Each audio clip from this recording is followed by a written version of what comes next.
บายดีท่านผู้ฟังที่เคารพทุกท่านพบกับรายการวิทยุภาคภาษาลาวสถานีวิทยุ FEBC รายการ30นาทีต่อไปนี้หวังว่าจะเป็นประโยชน์ต่อท่านผู้ฟังในการดำเนินชีวิตเมื่อท่านผู้ฟังได้ติดตามรายการนี้ท่านก็จะมีความหวังมีความสุขในการดำเนินชีวิตเชิญท่านผู้ฟังติดตามได้ดังต่อไปนี้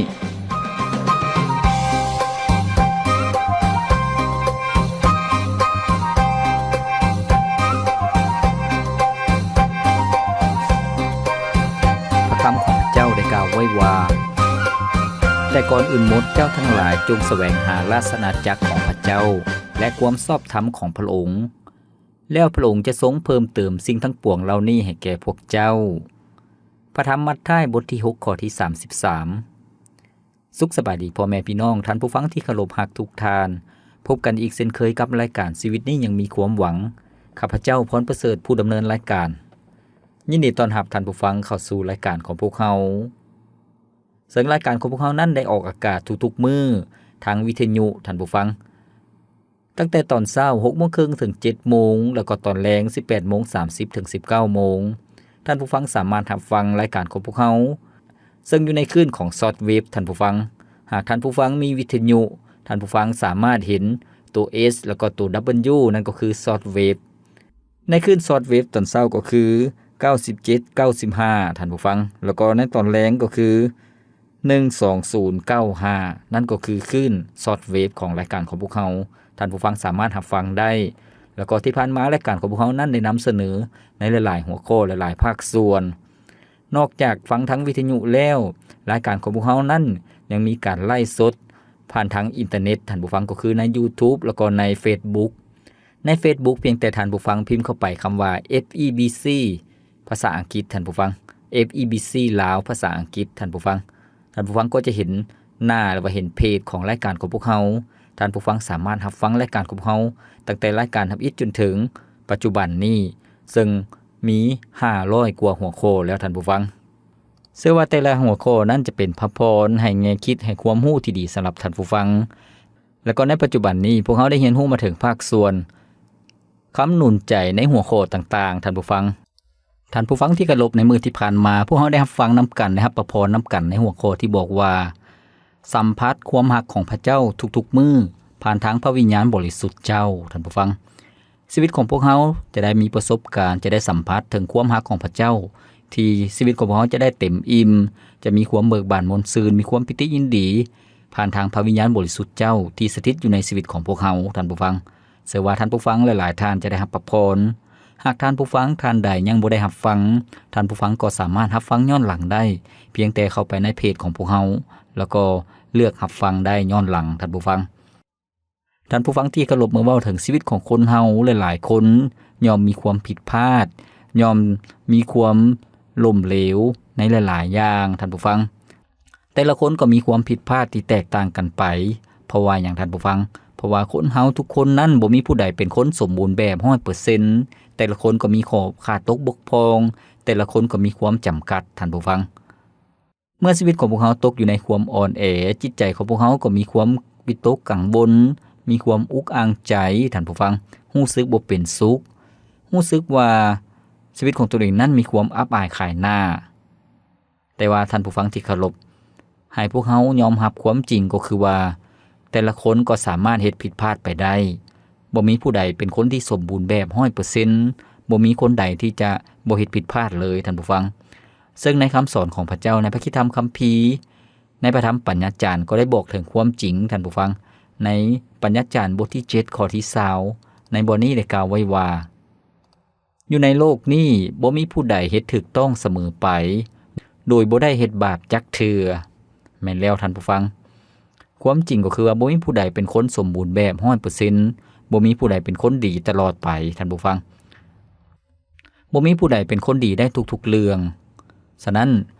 จึงสอดคล้องกับพระคิดธรรมคัมภีร์ในพระคัมภีร์ใหม่ที่บอกว่าเพราะว่ามนุษย์ทุกคนเป็นคนบาปมนุษย์ทุกคนเฮ็ดบาปจึงเสื่อมจากพระรัศมีของพระเจ้าท่านผู้ฟังดังนั้นท่านผู้ฟังที่เคารพชีวิตของพวกเราเมื่อพวกเราฮู้ว่าพวกเรามีความบกพร่องมีความผิดพลาดมีความอ่อนแอให้พวกเราที่จะให้กำลังใจตนเองท่านผู้ฟังโดยเฉพาะผู้ที่เชื่อวางใจในองค์พระเยซูเจ้า ก็คือคริสเตียนนั่นเองซึ่งเป็นประชากรของพระเจ้าเมื่อพวกเขามีความผิดพลาดในการดำเนินชีวิตมีความอ่อนแอหรือว่าเฮ็ดสิ่งที่บ่ถูกต้องให้พวกเขาที่จะเฝ้าตื่นโตแล้วก็ตั้งสติท่านผู้ฟังซึ่งมื้อนี้เองพวกเขาจะเรียนรู้นำกันในหัวข้อที่บอกว่าเมื่อชีวิตของพวกเขาตกอยู่ในความอ่อนแอพวกเขาจะเฮ็ดแนวใดท่านผู้ฟังเมื่อชีวิตของพวกเขาตกอยู่ในความอ่อนแอพวกเขาเฮ็ดผิดพลาดพวกเขาบ่มีเหือแหงกำลังพวกเขาหมดความเข้มแข็งพวกเขาจะเฮ็ดแนวใดท่านผู้ฟังก็คือว่าชีวิตของพวกเขานั้นจะเข้าเฝ้าพระเจ้าได้แนวใดเพราะว่าบรรดาคริสเตียนก็คือผู้ที่เชื่อนั้นได้เข้าเฝ้าพระเจ้าทุกๆมื้อในการนมัสการในการอธิษฐานแล้วก็การพึ่งพาพระเจ้าพวกเขาจะเฮ็ดแนวใดพระเจ้าจะยอมรับพวกเขาบ่ท่านผู้ฟังหลายคนก็จะมีความสับสนท่านผู้ฟังหากพวกเขาบ่เข้าใจบ่ฮู้วิธีการพวกเขาก็ยิ่งชีวิตของพวกเขาก็ยิ่งเฮ็ดผิดแล้วก็จิตใจของพวกเขานั้นก็ยิ่งห่างเหินจากพระเจ้าเรื่อยๆท่านผู้ฟังดังนั้นให้พวกเขาที่จะมาหาคำตอบนำกันในมื้อนี้เมื่อชีวิตของพวกเขาซึ่งเป็นผู้เชื่อในพระเจ้ามีความอ่อนแอพวกเขายังจะเข้าเฝ้าพระเจ้าได้แนวใดท่านผู้ฟังบางคนก็บ่กล้าสู่หน้าพระเจ้าบางคนก็มีความอับอายรู้สึกเสียใจแล้วก็มีความกังวลบ่กล้าเข้าเฝ้าพระเจ้าแล้วก็บ่อยากบริบัติรับใช้พระเจ้าซ้ำบ่นำบ่อยากคบค้าสมาคมกับคนอื่นๆท่านผู้ฟังบ่อยากเปิดเผยตนเองแล้วก็บ่อยากเป็นหมู่เป็นเพื่อนกับหลายๆคนนั่นก็คือเมื่อพวกเขามีความอ่อนแอหรือว่ามีสิ่งที่บ่ดีปิดบังไว้ฉะนั้นท่านผู้ฟังที่เคารพมื้อนี้พวกเรามาเรียนรู้นำกันวิธีการที่จะเอาชนะกับความอ่อนแอในชีวิตของพวกเขาเพื่อพวกเขาจะเข้าเฝ้าพระเจ้าได้สิ่งนำอีกก็คือว่าให้พวกเขาเพิ่งพาในความรอดพ้นของพระเยซูคริสต์ที่พระองค์ทรงประทานให้กับพวกเขาท่านผู้ฟังให้พวกเขาเพิ่งพาในความรอดพ้นขององค์พระเยซูเจ้าแล้วก็เพิ่งพาพระเยซูเจ้าเพื่อพวกเขาจะเข้าเฝ้าพระเจ้าในพระธรรมเฮบเรอบทที่4ข้อที่14ถึงข้อที่16ในบทนี้ได้กล่าวไว้ว่าด้วยเหตุนั้นถ้าพวกเขามีมหาปาโลหิตผู้ยิ่งใหญ่ที่ผ่านฟ้าสวรรค์แล้วคือพระเยซูเจ้าพระบุตรของพระเจ้าจงให้พวกเขายึดถือความเชื่อที่เฮาได้ประกาศแล้วนั่นให้มั่นคงเพราะว่าพวกเฮาบ่มีมหาปาโลหิตที่บ่สามารถเห็นใจในความอ่อนแอของพวกเฮาแต่มีตนหนึ่งที่ทรงถูกทดลองเหมือนอย่างเฮาทุกประการถึงปานนั้นพระองค์ก็ยังบ่มีบาปด้วยเหตุนั้นจงให้เฮาทั้งหลายมีใจกล้าเข้าไปถึงพระที่นั่งแห่งพระคุณเพื่อพวกเฮาจะได้รับพระเมตตาและพบพระคุณที่จะช่วยเฮาในเวลาที่ต้องการแม่นแล้วท่านผู้ฟังที่เคารพพระคำของพระเจ้าได้ชี้ให้พวกเฮาเห็นว่าพวกเฮามีองค์พระเยซูเจ้าซึ่งเป็นพระมหาปาโลหิตก็คือว่าเป็นคนกลางระหว่างเฮากับพระเจ้าถึงแม้ว่าพวกเฮาเป็นคนบาปพวกเฮามีความอ่อนแอชีวิตของพวกเฮามีมนทินแต่ให้พวกเฮาเพิ่งพาพระเจ้าท่านผู้ฟังเพราะว่าพระเยซูเจ้าแต่ให้พวกเฮาเพิ่งพาความชอบธรรมของพระเยซูเจ้าขอการยกโทษจากพระเยซูเจ้าและพวกเฮาก็สามารถเข้ามาเฝ้าพระเจ้าได้ในการอธิษฐานในการนมัสการท่านผู้ฟังในพระคัมภีร์ได้เปรียบเทียบพระเยซูเจ้าทรงเป็นมหาปาโลหิตมหาปาโลหิตหมายถึงผู้ที่ถวายเครื่องบูชาเพื่อลบล้างบาปแล้วก็องค์พระเยซูเจ้าก็ได้เฮ็ดสำเร็จแล้วโดยการตายของพระองค์อยู่เทิงไม้กางแขนนั่นเป็นเครื่องบูชาไถ่บาปของมนุษย์ทุกคนและพระเจ้าก็ได้อภัยความผิดบาปของพวกเขาแล้วพระเยซูเจ้าทรงเฮ็ดสำเร็จแล้วอยู่ในโลกนี้ท่านผู้ฟังบ่เพียงแต่เท่านั้นพระเยซูเจ้ายังเป็นคนกลางระหว่างเฮากับพระเจ้าอยู่เทิงสวรรค์พระองค์ทรงอธิษฐานเพื่อพวกเฮาอยู่เทิงสวรรค์ท่านผู้ฟังในพระธรรมเฮบเรอบทที่7ข้อที่24ได้กล่าวไว้ว่าแต่พระเยซูเจ้าองค์ทรงดำรงตำแหน่งปาโลหิตตลอดไปพระองค์ทรงดำรงอยู่นิรันดรและข้อที่25ได้กล่าวไว้ว่าด้วยเหตุนี้พระองค์จึงทรงสามารถตลอดไปที่จะโพดเอาคนทั้งปวงที่ได้เข้ามาหาพระเจ้าโดยทั้งพระองค์นั้นให้ได้รับความรอดพ้นเพราะว่าพระองค์ทรงประสนอยู่นิรันดรเพื่อช่วยทูลขอพระกรุณาให้คนเหล่านั้นแม่นแล้วท่านผู้ฟังองค์พระเยซูเจ้าพระองค์ทรงสถิตอยู่เทิงสวรรค์พระองค์ทรงอธิษฐานเพื่อพวกเฮาพระองค์ทรงทูลขอการอภัยให้กับพวกเฮาเช่นเดียวกันท่านผู้ฟัง ดังนั้นท่านผู้ฟังที่เคารพเมื่อชีวิตของพวกเขารู้สึกว่ามีความอ่อนแอมีความบกพร่องให้พวกเขาที่จะเข้ามาเฝ้าพระเจ้าให้พวกเขาที่จะเพิ่งพาองค์พระเยซูเจ้าผู้ทรงพร้อมที่จะช่วยเหลือพวกเขาบ่ให้พวกเขาเบิ่งแต่ปัญหาบ่ให้พวกเขาเบิ่งแต่ความทุกข์ยากลำบากความจำกัดแต่ให้พวกเขาเบิ่งที่ความยิ่งใหญ่ขององค์พระเยซูเจ้าพระองค์ทรงมีชีวิตอยู่บ่เพียงแต่เท่านั้นท่านผู้ฟังที่เคารพพวกเขาเพิ่งพาความรอดพ้นขององค์พระเยซูเจ้าก็คือว่าพระองค์ทรงเข้าใจแล้วก็เห็นอกเห็นใจชีวิตของพวกเขาทุกๆคนพระเยซูเจ้าพระองค์ทรงเป็นมนุษย์พระองค์ก็มีความหิวพระองค์เข้าใจในความอ่อนแอในความจำกัดของคนเฮาในความอิดเมื่อยในความหิวข้าวหิวน้ำท่านผู้ฟังพระเยซูเจ้าพระองค์ทรงเคยประสบกับการล่อลวงการทดลองแต่พระองค์ทรงมีชัยชนะท่านผู้ฟังดังนั้นพระเยซูเจ้าทรงรับความอ่อนแอของพวกเขาพระองค์ทรงยอมรับพระองค์บ่ได้ดูหมิ่นพระองค์บ่ได้เหยาะเย้ยองค์พระเยซูเจ้าบ่ได้รังเกียจพวกเขาดังนั้นท่านผู้ฟังที่เคารพพระเยซูเจ้าทรงรักพวกเขาทุกคนพระองค์ทรงเห็นคุณค่าในชีวิตของพวกเขาดังนั้นอย่าให้พวกเขาที่จะรังเกียจตนเองเมื่อพวกเขาเฮ็ดผิดพลาดให้พวกเขาที่จะตั้งใจใหม่เริ่มต้นใหม่ลุกขึ้นมาแล้วก็ตัดสินใจที่จะบูรบัดรับใช้พระเจ้าติดตามพระเจ้าท่านผู้ฟังที่เคารพมื้อนี้พวกเรากำลังรับฟังนำกันในหัวข้อที่บอกว่าเมื่อพวกเขามีความอ่อนแอพวกเขาจะเฮ็ดแนวใดจะเข้าเฝ้าพระเจ้าได้แนวใดซึ่งพวกเราได้ฟังนำกันแล้วก็คือว่าให้พวกเราเพิ่งพาความรอดพ้นขององค์พระเยซูเจ้าเพื่อเข้าเฝ้าพระเจ้าท่านผู้ฟังแล้วก็สิ่งที่2ก็คือว่าให้พวกเขาที่จะเพิ่งในความรักและความสัตย์ซื่อของพระเจ้าแล้วพวกเขาก็เข้ามาถึงพระเจ้าท่านผู้ฟังพระเจ้าทรงเป็นพระเจ้าผู้ทรงมีความรักความเมตตากรุณาพวกเขาพระองค์ทรงสัตย์ซื่อต่อพระสัญญาของพระองค์และพระองค์บ่เคยเปลี่ยนแปลงท่านผู้ฟังในพระคำของพระเจ้าซึ่งเป็นพระคำเพลงคำควรซึ่งเป็นบทเพลงของเยเรมียาที่เพิ่นมีความทุกข์มีความโศกเศร้ามีความ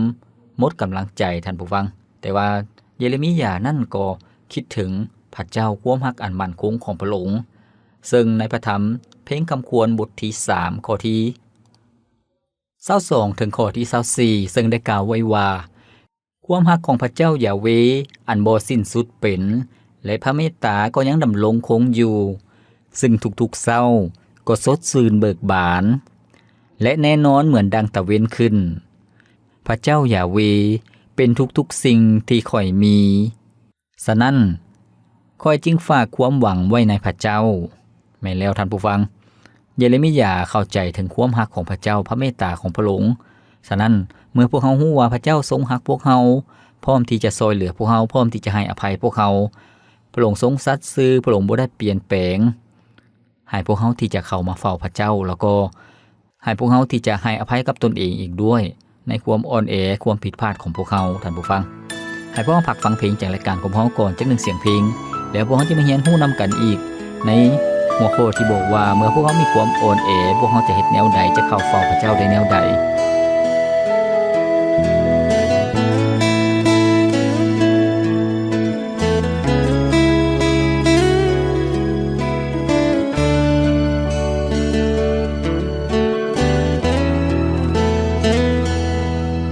ชีวิตนี้มีค่าเพียงดินจะจบสิ้นในวันสุดท้ายโลกเฮาจะต้องสลายไปตามเวลาพระองค์สร้างเฮามีวิญญาณต้องกลับบ้านเหมือนดังเป็นมาอย่าเล่นลอยปล่อยเวลาให้มันเสียไปพระเจ้าฮักเขานั้นบ่มีเหตุผลทั้งจากเป็นคนในฐานะใดจงหูเอาไว้มีพระองค์ที่ยังคงฮักเขาถึงแม้ชีวิตเฮาเคยเป็นจังใดผิดทั้งพลาดไปบ่ได้หัวซาขอเพียงกลับมาพระองค์ก็พร้อมอภัย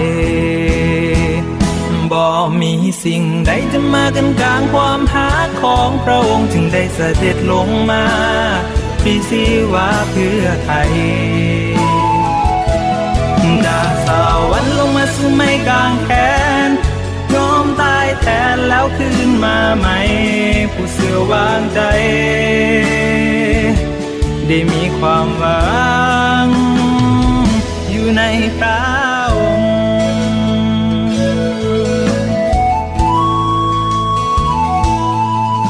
ในวันนี้ได้ยินข่าวแล้วอย่าเป็นแนวเสื่อนทานอย่าสาเรายังคงหาพร้อมให้อภัยพระเจ้าหักเฮายิ่งกว่าภัยอยากให้เฮาได้ชีวิตใหม่เพียงเฮาเปิดใจให้พระองค์ของพระเจ้าหักเฮานั้นบ่มีเหตุผลถึงจะเป็นคนในฐานะใดจงหูเอาไว้มีพระองค์ที่ยังคงหาเขา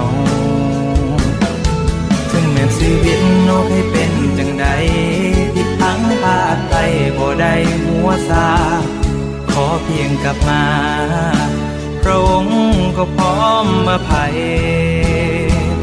บ่มีสิ่งใดจะมากันกลางความหาของพระองค์จึงได้เสด็จลงมาพลีชีวาเพื่อไทย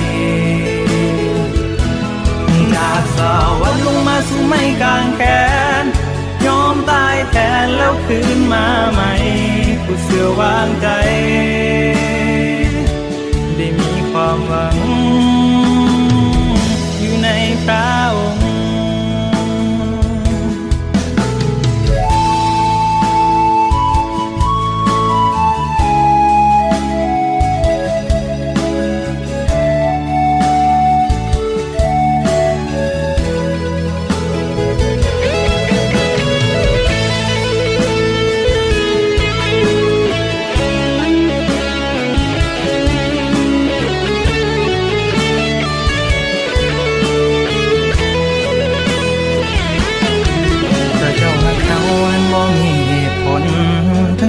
เป็นคนในฐานะใด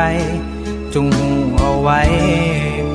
มีพระองค์ที่ยังคงหาเขา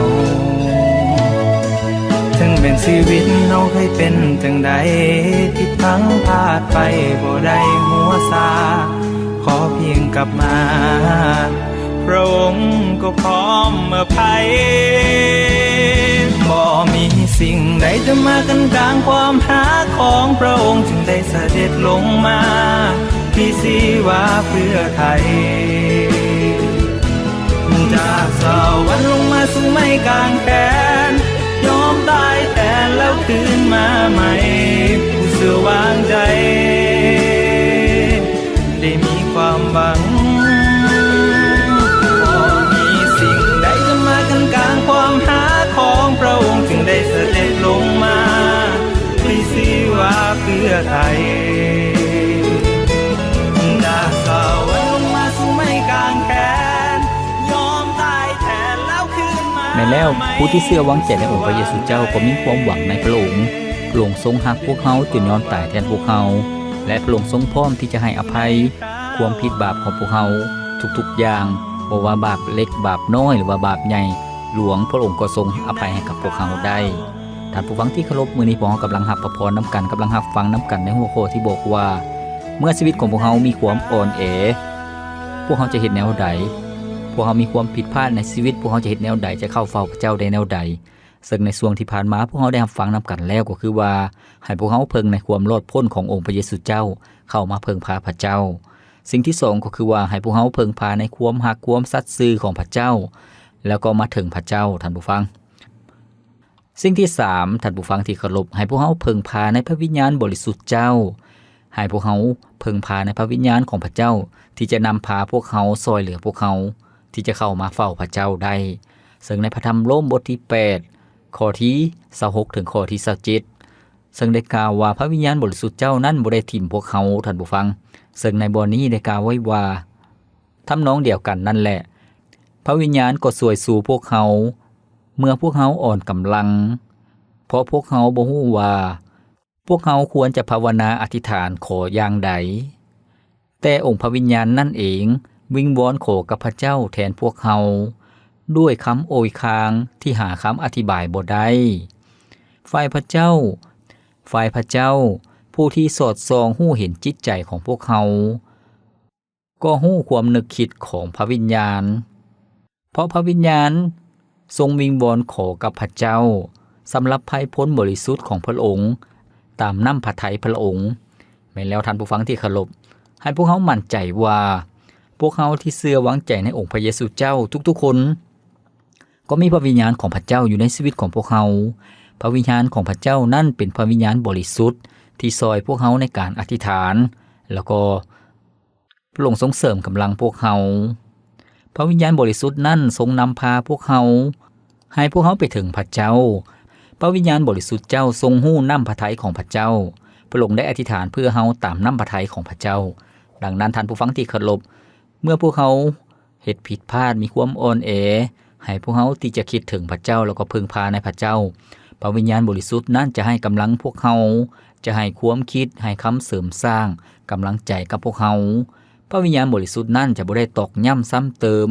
จะบ่ได้กล่าวให้ต่อพวกเขาท่านผู้ฟังหากพวกเขามีความคิดว่ามีเสียงที่จะกล่าวให้พวกเขาหรือว่ามีเสียงที่เยาะเย้ยพวกเขาเสียงนั้นบ่แม่นเสียงพระวิญญาณบริสุทธิ์แต่เป็นเสียงของมารซาตานที่มันใส่ในความคิดของพวกเขาที่มันกำลังจมขวัญพวกเขาหรือว่าทำให้พวกเขาแต่กงกันข้ามเสียงของพระเจ้านั้นเป็นเสียงที่อบอุ่นเสียงที่อ่อนโยนเสียงที่สุภาพอ่อนหวานแล้วก็ให้พวกเขามีความหวังขึ้นมาท่านผู้ฟังขอบพระคุณพระเจ้าที่พวกเขามีพระวิญญาณบริสุทธิ์เจ้า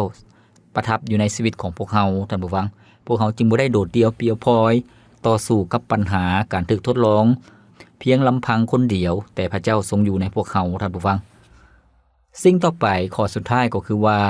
เมื่อพวกเขาพบความอ่อนแอในชีวิตพวกเขาจะเฮ็ดแนวใดจะเข้าเฝ้าพระเจ้าได้แนวใดก็คือว่าให้พวกเขาเพิ่งพาในฐานะที่พวกเขาได้รับจากพระเจ้าก็คือว่าฐานะที่พวกเขาได้เป็นลูกของพระเจ้าท่านผู้ฟังพวกเขาเป็นลูกของพระเจ้าคนที่เชื่อวางใจในพระเจ้านั้นก็เป็นลูกของพระองค์ในพระธรรมโยฮันบทที่1ข้อที่12ท่านผู้ฟังซึ่งเป็นการยั่งยืนว่าพวกเขาที่เชื่อวางใจในพระเจ้านั้นก็ได้เป็นลูกของพระเจ้าในบทนี้ได้กล่าวไว้ว่าแต่บรรดาผู้ที่ต้อนรับพระองค์คือผู้ที่เชื่อในพระนามของพระองค์ก็ทรงประทานสิทธิ์ให้กลายเป็นบุตรของพระเจ้า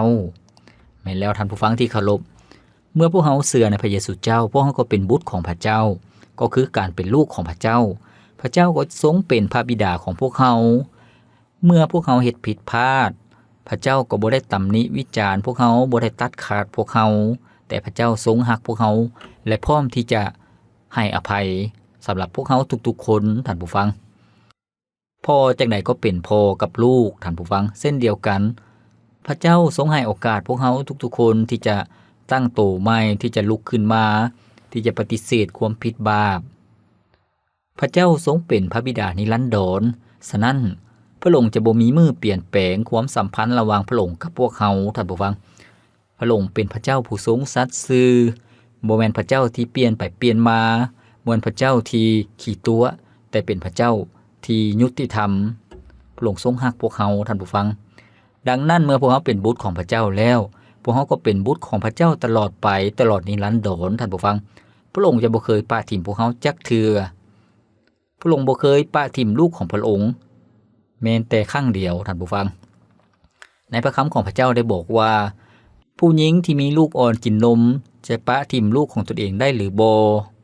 ผู้หญิงจะบ่ปะถิ่มลูกของตนเองได้ถึงแม้ว่ามีบางคนจะปะถิ่มลูกของตนเองแต่พระเจ้าจะบ่เคยถิ่มประชากรของพระองค์พระเจ้าจะบ่ปะถิ่มพวกเขาดังนั้นท่านผู้ฟังที่เคารพเมื่อชีวิตของพวกเขานั้นอาจจะมีความผิดพลาดอาจจะมีความอ่อนแอท่านผู้ฟังแต่อย่าให้พวกเขาท้อถอยใจให้ชีวิตของพวกเขานั้นที่จะเข้มแข็งตั้งมั่นคงในความเชื่อมีความสัมพันธ์ที่ดีกับพระเจ้าเฮาบ่ต้องย่านว่าชีวิตของพวกเขามีความอ่อนแอถึงแม้ว่าพวกเขามีความอ่อนแอแต่พระเจ้าทรงเข้มแข็งท่านผู้ฟังถึงแม้ว่าพวกเขามีความจำกัดทางด้านความรู้ความสามารถสติปัญญาหรือว่ากำลังแต่พระเจ้าเป็นพระเจ้าผู้ทรงบ่จำกัดพระองค์ทรงยิ่งใหญ่พระองค์บ่เคยปิ้นหลังหนีให้กับพวกเขาและพวกเขาเองมีความอ่อนแอมีความผิดพลาดพวกเขาบ่ต้องปิ้นหลังหนีให้กับพระเจ้าพวกเขาบ่สามารถหนีจากพระเจ้าได้ หนีไปไสก็บ่พ้นเพราะว่าพระเจ้าทรงครอบครองทุกสิ่งพระองค์ทรงห้อมรู้ทุกสิ่งทางออกที่ดีเมื่อพวกเขามีความผิดพลาดหรือว่าเฮ็ดความผิดบาปให้พวกเขาปิ่นหน้าเข้ามาหาพระเจ้าขอการยกโทษขอการอภัยที่มาจากพระองค์นั่นเป็นทางออกที่ปลอดภัยที่สุดสำหรับพวกเขาทุกๆคนท่านผู้ฟังขอบพระคุณพระเจ้าที่พวกเขามีพระเจ้าผู้ทรงเข้าใจแล้วก็อีดูตนสงสารพวกเขาพระองค์ทรงเข้าใจในความอ่อนแอความจำกัดทุกอย่างขอบพระคุณพระเจ้าข้าพเจ้าหวังอย่างยิ่งว่าท่านผู้ฟังจะมีความสัมพันธ์ที่ดีกับพระเจ้าและการดำเนินชีวิตในความเชื่อยิ่งอยู่ยิ่งหักพระเจ้าหลายขึ้นชีวิตยิ่งอยู่ยิ่งบวชบัดรับใช้พระเจ้าอย่างเกิดผลเฮ็ดให้คนอื่นได้เห็นองค์พระเยซูเจ้าในชีวิตของพวกเขาท่านผู้ฟังที่เคารพรายการของพวกเราดำเนินมาฮอดนี้ก็สิ้นสุดเพียงเท่านี้ข้าพเจ้าพรประเสริฐผู้ดำเนินรายการขอกล่าวคำว่าขอพระเจ้าอวยพรท่านผู้ฟังทุกท่านพบกันใหม่ในมื้อต่อไปสบายดี